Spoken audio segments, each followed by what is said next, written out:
Hi, this is Brian Meek with New Concepts. I'm here to tell you a story about where our saws came from and where they're going. And like any story, it starts out when dirt was young and rocks were soft. There was a man named Lee Marshall. He was an inventor and a tinkerer and a maker of things. And he came up with a whole bunch of different ideas over the years and made companies and made a living. One of his last companies was an outfit called Bonnie Doon Engineering, which made hydraulic presses for jewelry makers. And these things would do 20 tons of pressure in a really small desktop format, which was great for small makers. Problem is, they were heavy. They were about 100 pounds apiece.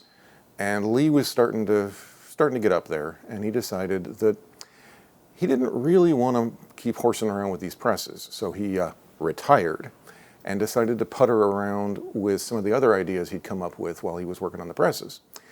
One of the things that he came up with was a saw in a guide frame that was designed for making jewelry cutting dies. That's this thing. This is the saw from it. There was a guide frame that would clamp to the desk and restrain it so it only went up and down in a very particular angle. And it was really good for making jewelry dies, which is great. And we had a friend, because I wasn't working with Lee back then, but I knew him. And we had a friend named Cynthia Ide who had one of the die saws and really liked it, but even more, she liked the saw frame, because even with all of this extra stuff on it, it was still stronger and lighter than any traditional frame out there. So she talked to Lee, and she convinced him, after about 25 phone calls, to make a version of the die saw without all the extra gewgaws on it, so that it was actually just a saw. And that's this. This is the very first Mark 0 New Concept saw. And if you look at it, you can see it's just the die saw with the extra stuff sawn off and a bunch of holes drilled in it. That was actually all done manually on a Bridgeport. And these actually work pretty well. They're pretty tough little saws. But as soon as Lee stopped looking at it as a die cutter and started looking at it as a hand saw, he said, I can do better. And that's where these come in. These are the Mark 1 fret saws. And if you look at them, they're laser cut. They're not drilled. And they're a little bit smaller and a little lighter. And they're set up with screw tension because we hadn't thought about putting levers on them yet. This is also about where I come in. This is about 2009. I had just gotten married and moved up to the Bay Area. And like I said, Lee and I knew each other from way back. And he said, hey, I need some help, doing some machining while I'm on these little saws that I'm puttering around with. And I said, okay, I'll do that. I can give you a hand for a couple of weeks while I'm job hunting. And 16 years later, here I am. But when we teamed up, initially I was just machining for him, but it turned into a partnership really quickly, because makers, as a rule, tend to be solo artists. We tend not to play well with others, and God knows Lee and I are both fit that mold. But what we discovered is that the two of us made one hell of a team. And once or twice in a lifetime, if you're really lucky, you find somebody you can design with where it's like tossing a volleyball back and forth. You throw it to them, they catch it, they add their little bit of spice, they throw it back. You don't have to slow down or back up or explain. Both of you know where you're going. And that is incredibly rare and precious. And the memories of designing those early saws, when we were just sitting in the office chucking the ideas back and forth, are some of my absolute favorite memories in a lifetime of making. And so we developed the Mark IIs and the Mark IIIs. The difference between the Mark I and the Mark IIs is the Mark IIs were designed to have a lever with them to begin with. The Mark IIIs, that's this guy, are just a little bit thicker and more reinforced than the Mark IIs, and they have the swiveling blade clamps, which we didn't think of to start with. And we've been making these for a bunch of years. And then I branched off on my own And I came up with the birdcage titaniums and the coping saws and then the Mark IV saws.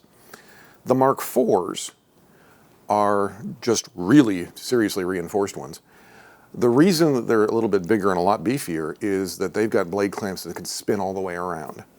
The Mark IIIs can only do 45 degrees each way because the knobs for the clamps can't get past the frame. In order to stick them out far enough for the clamps to get past the frame, you end up having to reinforce the frame and. So this is basically what you have to do to a Mark III to get it to the point where you can spin the clamps all the way around. So these are a little bit heavier, a lot stronger, and that's where we've been for a while.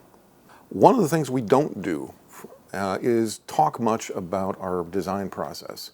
A lot of it is just little tweaks that we add on and we don't say much about because each one is just a little thing. It's just they add up over time. You don't see a lot of the other designs that didn't go anywhere. People have been after us for years to do a 12-inch saw. So we tried one out of titanium. And it's very, very back heavy and it would have been horribly expensive, so we didn't do it. But we tried it. And then we tried it out of carbon fiber, which is cool, but really tough to make and would have been horrifyingly expensive. So we didn't do that either. And then we tried it in three-dimensional articulated aluminum. And I'm pretty sure you can see why this didn't go anywhere. But there are all these little tweaks and things that happen, and most of the time people don't hear anything about them, but they are there. Anyway, to get back to the main story, Lee and I, both of us, believed strongly that we always make the best saw we know how to make on any given day. So if we're better today than we were yesterday, today's saws are better. And we don't believe in planned obsolescence or disposable tools. Our goal is that you can hand these saws on to your grandkids, and they on to theirs in turn. As I say on the phone sometimes when I talk to people, if you can bust it, I didn't build it tough enough. That's where we're at. With that all being said about where we came from, let's talk about where we're going. These are the new Mark V saws. As you can see, they look a lot like the Mark IIIs, except they have the diagonal trusses from the Mark IVs, which makes them stronger. The weight's about the same. They also have improved blade clamps. So these are a little smidge longer, and now they've got witness holes in them. So when you tighten them, you can look right through the clamps and see the back end of the blade, so you know that you're seated. You can actually see it. That way it also gives the clamps a little bit more to hang on to. And as a third improvement, if you've got sawdust or stuff that gets down into the clamp, it just drops through into the witness hole and falls out. So you don't have to worry about it jamming up the clamps. So they are stronger, they have better clamps, and they're roughly the same weight. They're a few grams different, but not much. So these are available now. And moving into the future, we're going to remain the same family company we've always been. I mean, the guy running the camera there is Tim. He's been with me 10, 12 years. His father, Dan, was an incredible tool and cutter grinder who made some of the really cool custom tools that let us do what we did to start with machines that shouldn't have been able to do what we did with them. It was all down to Dan. And now Tim's had a little girl, and sooner or later she'll probably end up here in her time. That's what we are, is just a small family company in a cave by the sea, making tools to help our friends. So if you have any questions, feel free to reach out to us through the website. It's www.newconcepts.com. And thank you very much.